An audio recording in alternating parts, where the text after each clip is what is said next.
ሰላም ሰላም ኣብ መላእ ዓለም ዘለኹም ክቡራት ኣሕዋት ሰላም እግዚኣብሔር ምሳኹም ይኹን።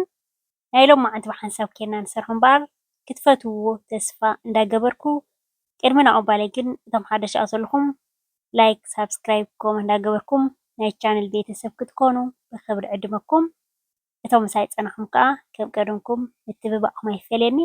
እዚ ቪድዮ ብላይክ ጀምሮ ናይ ሎም መዓልቲ ብሓንሳብ ኬድና ንሰርሖ እምበር ኣብ ምእተዊ ከም ዝረኣኹማ ኣዝያ ጽብቕቲ ናይ ጥዕና ብጣፍ ዝተዳለወት ገዓት ክትከውን እያ። ብፍላይ ኣብዚ ናይ ሕጂ ናይ ቁሪ ግዜ ብጣዕሚ ኣመሙቕ እዩ ዘብለና ገዓት ክንበልዕ ከለና ማለት እዩ። ሕጂ ገዓት ክንበልዕ ከለና ግን ኣብዚኣ ክንጥንቀቐላ ዝግባአና እቲ ዓይነት ሓሩጫት ናይ ጣፍ ተተጠቒምና ናይ ስገም ተተጠቒምና ተመራፂ ማለት እዩ። ፀሊም ነገር ምክንያቱ ከምቲ ኣብ ናይ ግዜ ፀሓይ ኣብ ናይ ሳመር ብጣዕሚ ኢኻ ትዛወር። ኣብ ናይ ቁሪ ግዜ ግን ኣብዛ ገዛ ሽኩዕ ሽኩዕ ስለ ዝብል ኣከመጋግባና ከዓ ብዝተኻእለ መጠን ናይ ጥዕና ክኸውን ኣለዎ ማለት እዩ። ክቡራት ኣሕዋተይ ዋላ ቆልዑ እንተልዮምና ሕጂ ካብ ብንኣሽትኦም ከምዚ ፀለምቲ ነገራት እንዳልመድናዮም ሃንደበት ፃዕዳ ይበልዑ ነይሮም ከምዚ ተቢልናዮም ከብሉ ይኽእሉ እዮም። ከዓብይና ይኹሎም ብንኣሽትኦም ኣትሒዝና ከምዚ ተመጊብናዮም ብፍላይ ንኣሽቱ ቆልዑት ካብ 6 ወርሒ ዘሎ ንደሓር ናይ ዓመታት ዘለዎም ንእሽተይ ሓንቲ ማንካ ዝኮን ጣፍ ግብር እንዳበልና ግዕት ግዕት እንዳበልና ክነብልዖም ከለና ፅቡቅ እንደገና ቅጫ ጣፍ ቃባሊላ ግብር ኣቢልና ከምዚ ንእሽተይ እንጣጣ ግብር ብና ጭብጥ ጭብጥ ኣቢልና ብውዑይ ከሎ ኣብ ኢዶም መትሕዝ ክነብሎም ብጣዕሚ ፅቡቅ እዩ ማለት እዩ። በቲ ኣዝዩ ምክንያቱ ኣብ ምግጃፍ ጥዕና ኣብ ቆልዓ ይብል ኣብ ዓብይ ኣይብል ስለ ዝኾነ ንኩላትና ከምዚ ጌርና ሕጂ እቲ ግዜ ምንታን ብዙሕ ከይወስደልኩም ክቡራት ኣሕዋተይ ሄዲ ኢለ ቀስ ኢለ ሕምስ ኣቢለዮ ወዲኤ በዚኣ ከዓ ማይ የፍሊሕ ኣለኹ ማለት እዩ። ከመይ ሓሊፍ በኣኹም ቀዳመ ሰንበት ከ? በኣና ክብሪ ንእግዚኣብሔር ይኹን ብጣዕሚ ፅቡቅ ኣሕሊፍናዮ። ናይ ሰንበት ቁርሲ ናይ ከዓ እዚኣ ትሪእዋ ዘለኹም ማለት እዩ። ሓርጨይ ተሓማሚሱ ነፋፊየ ብዚኣ ረዲ ገይረየን ፀኒሐ እቲ ብዝሒ ከከም ዝደለናዮ ማለት እዩ። ናይ ሓደ ሰብ ዲና ናይ ስድራ ዲና ናይ ጋሽ ዲና ክንሰርሖ ዓቐን ፀገም የብሉን እዩ። ከም ዝጠዓመና ክንገብር ንኽእል ኢና። ኣብዚ ግን እቲ ጣፍ ማይ ክእቱ መዓት እዩ። ፍሉሕ ማይ እንዳገበርና ሕጂ እውን ብዙሕ ግዜ ንከይሕዘኩም ብስነ ስርዓት ማይ ውዕየ ጥብ እንዳበልኩ ጠስምና እንዳገበርና ፅቡቅ ጌርና ክንግዕታ ኢና ማለት እዩ። ሕፅር ሕፅር ከብለልኩም እየ ንዓኹም ግን ምክንያቱ ከምዚ ኣብዚ ቀልጢፉ ዝውዳእሲ ከምኡ ከይመስለኩም ቪድዮ ምንታነ ሰልቻው ንከይከውን እዩ። ስለዚ ክቡራት ኣሕዋተይ ንስኹም ከዓ እዚ ቪድዮ ላይክ ምግባር ኣይክፈሎን እዩ። ንዓይ ከዓ ሞር ምክንያቱ ሪኢኹሞ ብዙሓት ሳፖርት ክትገብርሉ ከዓ ሓድሽ ሓድሽ ሒዘልኩም ንክመፅእ ከዓ ብጣዕሚ እየ ዝተባባዕ ማለት እዩ። ምርሳዕ ኣይፍቀድን እዩ። ባዕልኩም ሓሲብኩም ዲኹም ትገብሩለይ ግን ከም መዘኻኸሪ እየ ከምኡ ዝብለኩም እምበር ክቡራት ኣሕዋተይ ባዕልኩም ሓሲብኩም ካብቲ ዝፅበዮ ንላዕሊ ኢኹም ባዕልኩም ሳፖርት ትገብሩኒ ማለት እዩ። ከምዚ ትሪእዎ ዘለኹም ማይ ክእቱ መዓት እዩ። ሕጂ ኣብዚ ንእሽተይ ስገም ተደሊና ክንገብር ንኽእል ኢና ማለት እዩ። ብፍላይ ነብሲ ፁራት ተኮይንክን ኣሕዋተይ ከዓ ከመይ ጌርና ሓሩጭ ናይ ገዓት ነዳሉ ድኻም ዝበሃል ዘይብላ ማለት እዩ።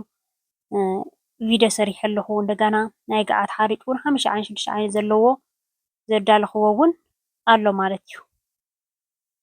ብውሱስ ኣቢልና ልክዕ ከምዚ ክትግዕት ከለካ ጥሕን እትግዕት ዘለካ ኮይኑ ይስምዓካ ፅቡቅ ኣሎ ክትሪኦ ትኽእላ ኢኽን። ኣብ መንጎ እንዳበልና ከዓ ከምዚኣ ጌርና ናይ ጣፍ ከዓ ብጣዕሚ ብጣዕሚ ንጥዕናና ብሉፅ ዝኾነ ሕጂ እንታይ ገይረ ፅቡቅ ገይረ ዝኣኽሎ ዝበልክዎ ምስ ገዓቱ ከዓ ብጠስሚ እየ ዝግዕታ ዘለኹ ሕጂ ማለት እዩ። ብጠስሚ ተጊዕትናዮ ብድሕሪኡ ማይ ንገብረሉን ኢና ኩሉ ወዲእና በሲሉ እውን ምስ በልናዮ ኣብ መጨረሻ ኢና በዚኣ ጌርና ንግዕታ ማለት እዩ። ብጠስሚ ናይ መጨረሻ ገዓተይ ሸሊቓትለይ ገዓተየ ገዓት ናይ ሓማውቲ ደ መሲላ እዚኣ እንታይ ዝበሃል ከዓ መቐረቢ ከዓ ቅይር ኣቢልና ኣሎም ከዓ ከምዚ እንታይ ዝበሃል ግብሪ ኣቢልና ማለት እዩ። ደስ በለና ክንጥቀምና ናብ ገዛና ዘሎ ንብረት መጀመርያ ንኸይተሓሓዘልና ግን ካብቲ ጠስሚ ልኽየ ቁርትለይ ክንገብረለና ናው ማለት እዩ። ጠስሚ ምሽ ደብጋዓቲ ዋላ ደስተ ጠስሚ እትርእይዎ ዘለኹም ሓሳብ ኬና ብዝሓለፈ ሰሪሕናዮ ማለት እዩ። ብጣዕሚ በቃ ሃነነነነ ብልዓኒ ዝብለካ ጠስሚ እዩ። ሕጂ በዚኣ እዚ ርጉኦይ ክሳብ ዘቃምሞ ከዓ ከይትስሕለኒ መኽደን ገይረ ክድነ ኣቢለ ፀኒሐ ኣለኹ።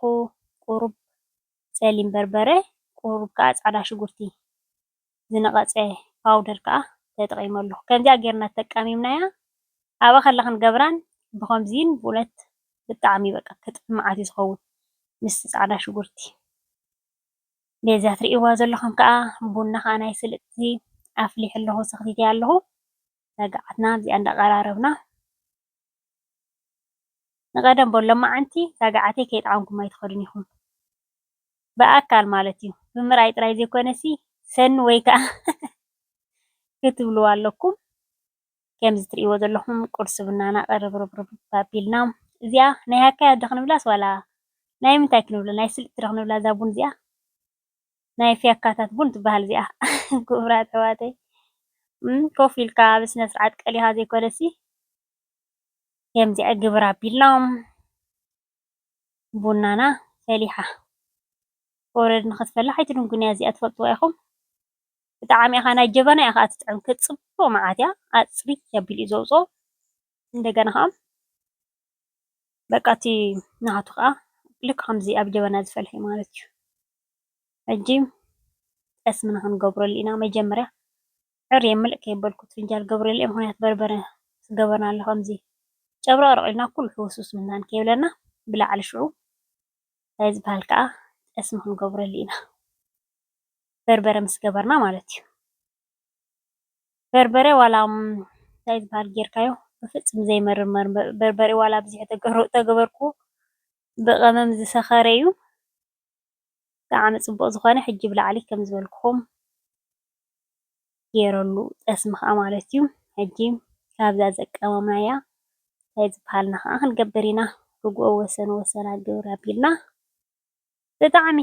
ብጣዕሚ ገለ ዓይነት ከይተሰከፍካ ትበልዕ ኢኻ ሓጢያት ዘረባ ካብ ፃዕዳ ነገራት ክኾን ከሎ በቲ ጠስሚ ተሓዊሱ በቲ ርግኦ ሕጂ እንታይ እየ ተጠቒመ ዘለኹ ኣነ 1.5 ናቱ ስብሒ ዘይብሉ ማለት እዩ። ብጣዕሚ ዝተሓተ ትሕቲኡስ የለን እዩ 3.5 ኣለዎ እዩ 10.5 እዚ ብጣዕሚ ስብሒ ዘለዎ ፋት ማለት እዩ።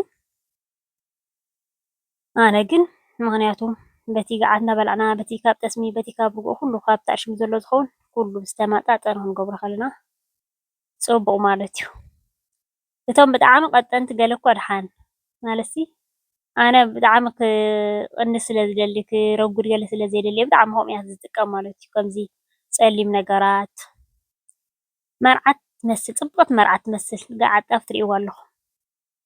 ክቡራት ኣሕዋተይ ኣዝያ ደስ ትብለካ ንኽትሪኣ ንኽትምገባ ብጣዕሚ ፅብቕቲ ዝኾነት ከምዚኣ ግብር ኣቢልና ክቡራት ኣሕዋተይ ናይ ሰንበት ቁርስና እያ ነይራ ማለት እዩ።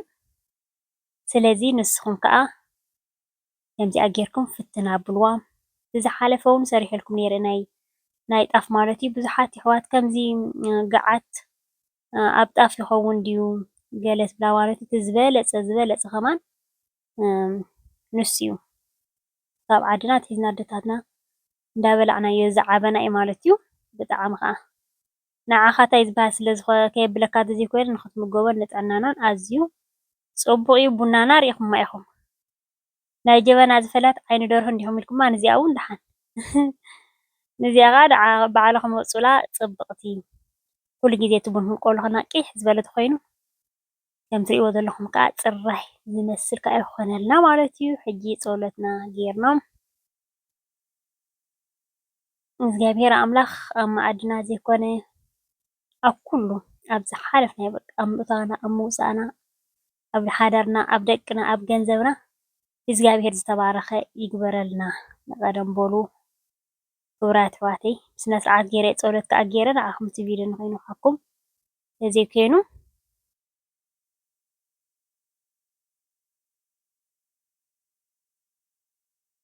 ባዕለይ ሕሊፈያ ኣለኹ ኣባኹም ከይበፅሐት ኣባኹም ከይበፅሐት ባዕለይ ሕልፍ ኣቢለ ኣለኹ ክቡራት ኣሕዋተይ ብጣዕሚ ጥዕምቲ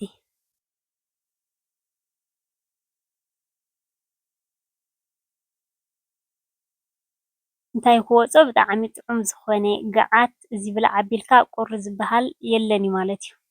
ሕጂ ዘለናዮ መቸም ብጣዕሚ ቁሪ እዩ ዘለና ከምዚ እንዳገበርና መረቕ እንዳሰተና ድዩ ውዑይ ነገራት እንዳተመገብና ክንሓልፋ ኢና። ቀሪባ እያ ሕጂ ዳርጋ ክትወፀልና እያ ምስ ተስፋ ምብራዕ ኣለና እንድዩ ብዝኾነ ክቡራት ኣሕዋተይ ናይ ሎምዓንቲ መደበይ ኣብዚ ከኣኽለኒ እዩ። ክትኣትዉ ከለኹም ላይክ ተረሲዕኹም ኣብ ምውፃእኹም ላይክ ኣይትረሲዕኹም ጀሚረ ክሳብ ዝውድእ ዝተኸታተልኩምኒ ካብ ልበይ ዘመስግነኩም ብኻልእ ትሕዝቶ ክሳብ ዝምለሰኩም ኣብ በብዘለኹሞ ሰላምን ጥዕናን ሰሰናይ